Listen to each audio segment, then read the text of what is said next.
Les fonctions de base de PDF Exchange Viewer.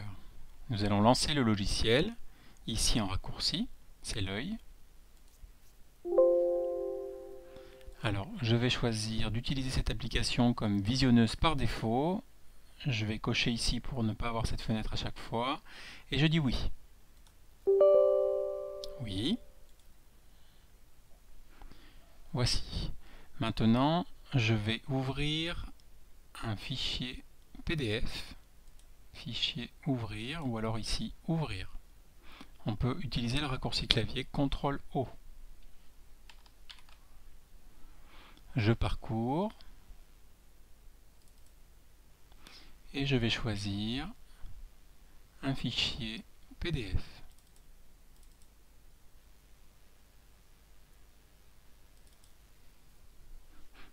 Voici un fichier de rituel de mathématiques.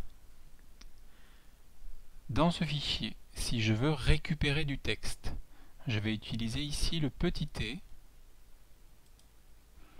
Avec cet outil, je vais pouvoir venir sélectionner du texte. Là, j'ai sélectionné la consigne, je peux faire un CTRL-C, récupérer ce texte, et je peux le coller dans ma page de traitement de texte.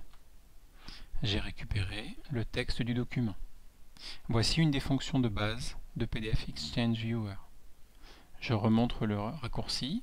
Ce petit t, ça va être l'outil de sélection de texte. C'est ce qui va me permettre de copier le texte d'un document scanné et de le coller soit dans le même document PDF, et il va apparaître dans une petite fenêtre comme ça. Pour pouvoir le modifier, je vais devoir double-cliquer. Là, je vais accéder au contenu de cette fenêtre et je vais pouvoir